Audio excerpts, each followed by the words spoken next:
Welcome back to the BlitzCity Podcast. I'm your host, Kobe Orr, and today we are going to be breaking down Jackson State versus Alabama A&M. I feel like the only reason why we hyped this game as much as we did, not we, because I didn't, but the reason why it's being talked about as much as it is number one, the pass between Coach Maynor and Coach Prime and the comments that ensued.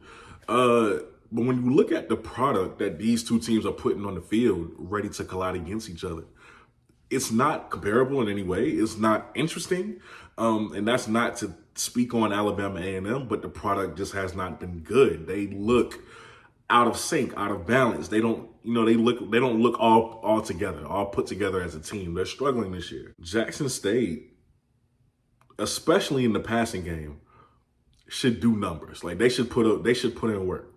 They should put in work. As a matter of fact, man, I'm looking for Travis to make more plays if he gets more snaps on offense this game. And of course, we know what he's going to do defensively. So we don't even have to worry about that. This is just not a good time for these two teams to be playing each other. But now let's get into it for real. I saw a graphic on social media that was on ESPN, and it compared Jackson State to Alabama A&M and where they ranked in the country when it came to total offense, total defense, and stuff like that.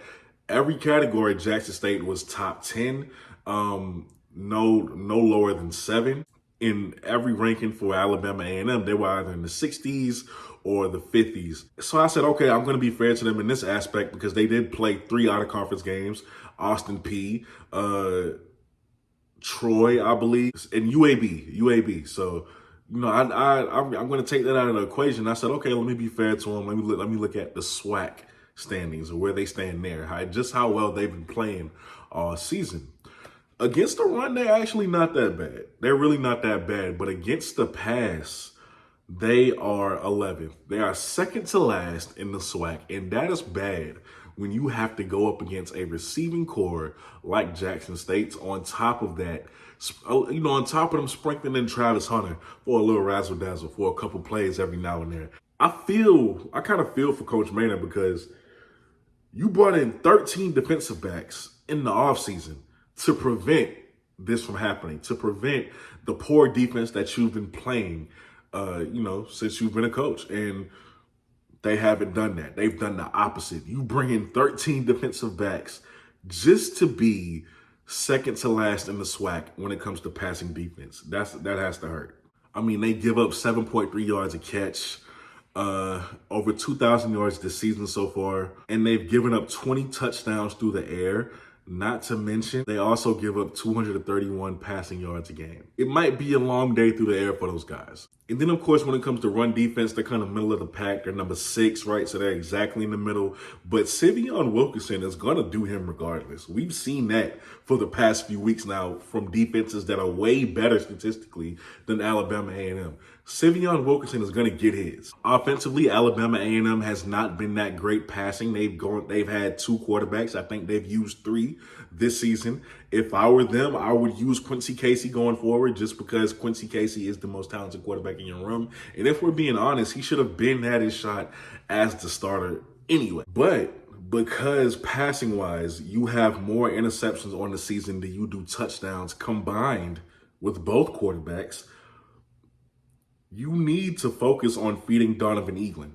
Because if you try to pass the ball, number one, Travis Hunter locks down one side of the field. So now you're already working with half the field anyway. Kevin Wiggins is no scrub. Dejon Nugget Warren is no scrub. The slot for Jackson State is no longer an issue because Isaiah Bowden now holds that slot down. And he's been very good all season. So now you have that going against you. Yes, Jackson State's run defense is the top in the country. Yes, I understand that. But your strength at this point is running the football. So if you had to choose between passing, knowing you only have one side of the field, I get it. Maybe you're not scared of Travis. Maybe you want to test him. Do that, fine. But eventually you're going to find out sooner rather than later he's not the one to play with. So now you need to go to your strength, which is giving Donovan Eaglin the ball. Honestly, overall, I'm just very concerned for the headspace of this Alabama A&M team. You're 3-6 on the season. You've had some close battles, a lot of close battles, as a matter of fact. Some you won, some you lost, where it was a difference of one possession. And then you follow that at the end with a loss to Mississippi Valley. It's 1-8. They got their first win versus you guys. They're up and down. Alabama A&M is up and down. And now we knew things weren't going to be great after Keel Glass left, but something needs to shake. Overall, this should be a blowout. This should really be a blowout. It should not be close. Sivion's going to get his yards, but I think you're going to see fireworks through the air tomorrow. My opinion, Jackson State puts up 40. I think they get to the 40s tomorrow. And I give Alabama A&M 10. That's just me, though. With that being said, you are watching the BlitzCity Podcast. I'm your host, Kobe Orr. Give me your score predictions down below. Let me know what you think the score is going to be. And give me your analysis of this matchup for tomorrow. But I'm out. Peace.